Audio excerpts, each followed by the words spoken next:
It's the big show back at Coronation Street today, and we're joined by a superstar, a megastar, a sex symbol. Jennie McAlpine, how are you? Was that an introduction for me? Of course it was for you, because you're the big star of Coronation Street now. Everybody loves you, don't they? Oh, I don't know about that. You clearly do, Alex. I think so. That's enough. I've got a thing for you, and I'll tell you what it is. You're always around, and you have peculiar bags, and even if I don't want to look at you, you've normally got something on that's worth watching. That is a good analysis. I've never even thought of it like that. Yeah. So if that's probably why I do put all these ridiculous clothes on, so that if they don't want to look at me or listen to me, they can just admire something decorative about me. Is it fun being you? Because you've had some great storylines, especially in the last year, and then you get to hang out with the girls in the factory, and then you get your own bits. You've kind of got everything. Yeah, well, I do. I love it. And the first reason that I love it is I am genuinely a massive Corrie fan. I really am. I mean, I'm a massive soap fan. I always have been, but especially Corrie. So to have got a part in it feels like yesterday, but sort of almost 8 years ago now, was just like a dream come true. So I love it. And like you say, I've just been so privileged that Fizz has had such great storylines, and that's it. And being part of the factory crew, you've always got that chorus of girls gossiping about stuff, so always lots of fun to be had. What was that feeling like then when the phone rang and you'd got it? You were on the programme. We didn't know how long for or how big your part was going to be, but you were actually going to be on Coronation Street. I remember where I was when I got the phone call. Stood outside Pizza on Deansgate. I only just remembered that, actually. I think I remember, then I forgot. Yeah, so what was it? Yeah, just amazing. And I was only supposed to come into Corrie for 4 episodes to play Roy and Hayley's foster child, which I did, and caused a bit of trouble, and then came back about 3 months later. So I didn't expect for 1 minute to have been in it longer. It was just great. It was great to be in it for even a minute, let alone 4 episodes, and now, like I say, all these years later. So just amazing, amazingly chuffed. And this is a show that thrives on personalities and characters, and you tick both of those boxes, don't you, really? Oh, that's very kind. I'm going to have an interview with you again, Alex. Well, I think that what Corrie also has is great writers, and they are brilliant at picking the parts of you that work the best, and they know the bits that I can bring best to Fizz, so they really work on that, and that's why. And so there's always a great.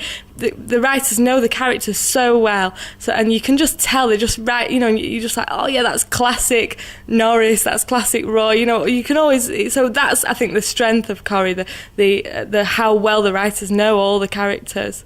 And then you go from being no one to being a megastar within an instant, because this show is the #1 show. How does that feel, walking around Manchester and everybody knows you? Well, I think that question's asked a lot, and to be honest, it's lovely. And because, as I say, I am a fan of Corrie, I realise that other people are, because I am that person. So it's lovely, and I do get quite irritated when there are people who say that they don't like it and they don't like this sort of fame business. And obviously, I mean, there's some things that happen with famous people that are inappropriate, where press, you know, hound them in horrible ways. But when you're just talking about a fan stopping you on Deansgate and asking for your autograph, the amount of people who complain about that is I'm not talking about our show, I'm just talking about famous people in general. The amount of people who complain about that is huge, and I think it's ridiculous, because these are the people that watch our show, and that if it wasn't for them, we wouldn't be here nearly 50 years later.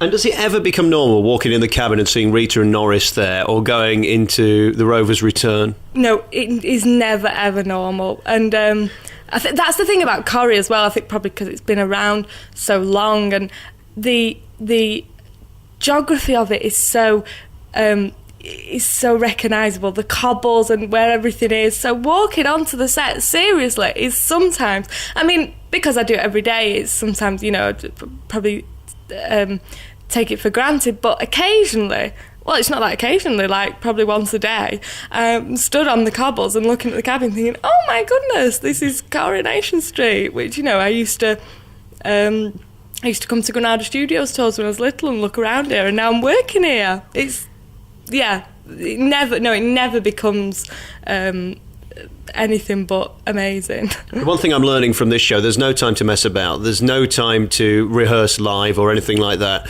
You make it look so natural and you seem so at home. Did that come to you very quickly? Because there aren't second chances with Coro, are there really? No, there aren't. I think you get better at sort of the line learning and the discipline of it as you go on naturally. I think I'm probably naturally better at doing work in this kind of way, actually. I like improvising. Not that I'm saying Corrie's improvised, but I like doing stuff only once and not very often. I don't think I'd be great doing a tour of a play for like 18, 24 months. I think I would be bored. So that's what's great. Corrie, we do only do it twice, 3 times maximum, then we're on the next scene. So I think I like that way of working. And is it still a thrill when the script comes through to see what you're going to be doing next? Yes, it is. And also what's still a thrill, I was almost nearly heartbroken because I just was looking at the Christmas scripts coming up, and I was just looking through the scripts and I thought I wasn't in the Christmas Day episode, which, would have been fine because I wouldn't have minded.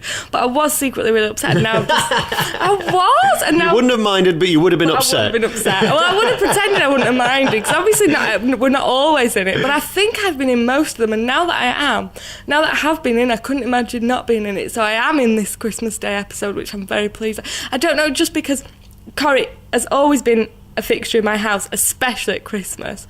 So if I had to tune in and not see myself, I'd be upset. But you've got a very small ego. No, it's not. It's not about what. It's really not. Actually, I hate watching myself. It's not really about watching myself. But if I saw like all the goings on and everyone saying Merry Christmas to each other and I wasn't part of it, I would have been really upset. And then how does it feel when you're in the Christmas special and you're finding somebody else's knickers in your Christmas presents? Oh, well, exactly. That's the thing. I mean, I had a horrendous Christmas Day last year.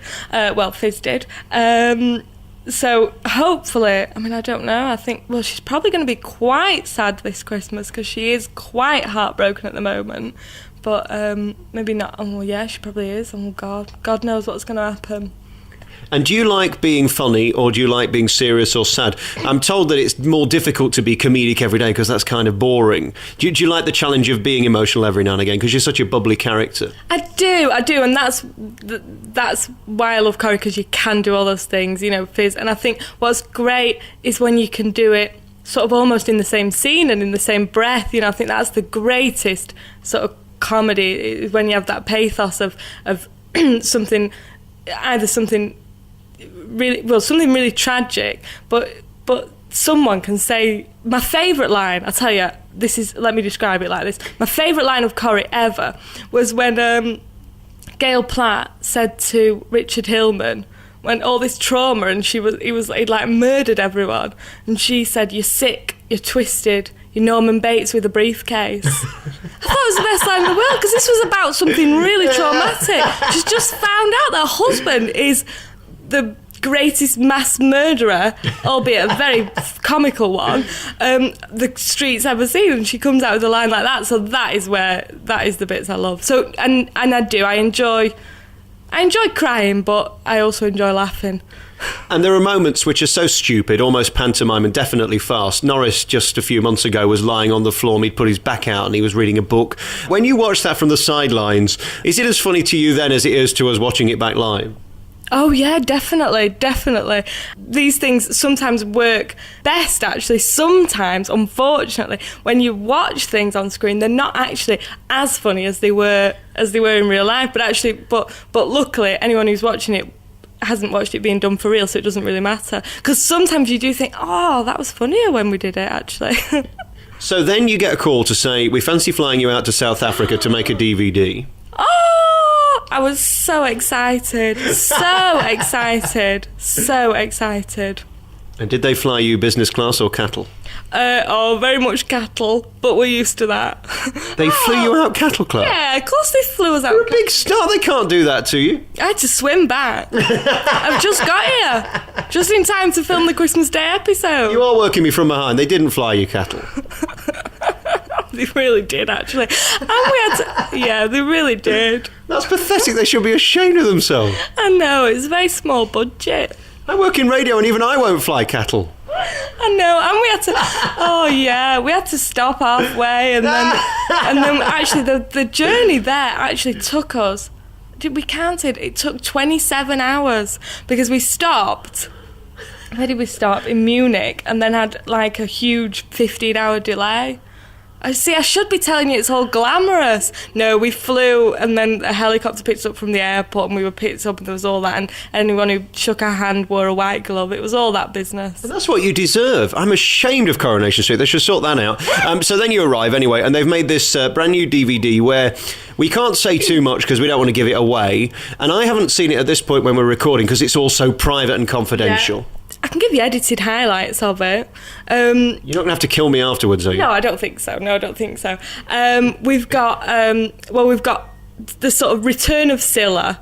So you know when you hear that in the sentence that it's gonna be going a bit wrong. There's gonna be some sort of ulterior motive in there. She invites Kirk and Chesney and Fizz, but Fizz initially declines, over to join her in South Africa, in Sun City, where she is living and working at the moment.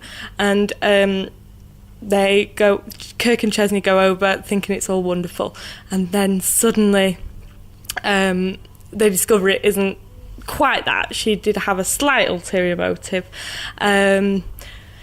She's entered them into this competition. She's made a few she's told a few untruths about her family and how wonderful it is. Am I right in thinking there's a wheelchair involved somewhere? Yeah, she's basically entered this competition to say that she's got the best and most diverse and fabulous, interesting, dynamic family in the world. And to do that, she's said that one of the family's in a wheelchair. Only in Coronation Street. Well, I'll tell you what she said about the three people, and you've got to guess who's what. She said one's in a wheelchair, one's a nun, and one has got the mental age of an 8-year-old. And there's Chesney, Fizz and Kirk, so you work out who's who. Oh, brilliant. We don't even need to go there, do we? And let's talk about Kirk for a minute, because he's the bravest guy, I think, in show business. He's so happy for everybody to laugh at him, but he's laughing at him with warmth. What's he like in real life, then? No, he's a star. I've just spoken to him, actually, because he's just had a baby. Well, he hasn't, but his lovely wife has. He is a star. We all get on really well, you know, and especially the four of us who went out in South Africa, it couldn't have been better, and it was great for sort of us. It was like a reunion for us because we hadn't seen Wendy for so long. So no, I work with some of the best people. I really do. We have a good time. I'm only guessing, but I presume there isn't a great deal of room for divas and people who are precious in this building because you've just got too much to do. Yeah, no, there really isn't, and I don't think it wouldn't be put up with, and also that there isn't the time, and yeah, we've just got to get on with it. We're filming 17, 18 scenes a day. It's so rapid, you know, every scene has got to be shot as quick as we can. So no, there's no time for it. And as for your wardrobe, is there ever been a point where you said, no, I'm not wearing that? Well, I tell you, no, never. But I have gone. Well, I mean, from the beginning, it's changed slightly, and now I've tried to go a little bit more grown up with her, but then sort of occasionally put in a little bit of, because I think there's a little bit of fun and a bit of a child in everyone. So, you know, I like that. No, I'm very boring. There's no child in me. Oh, there is, Alex. And very finally about your future, I want you to be happy. I want you to get married. I want you to have 16 children in the programme, not personally. I don't know what you're doing privately. Is that going to happen?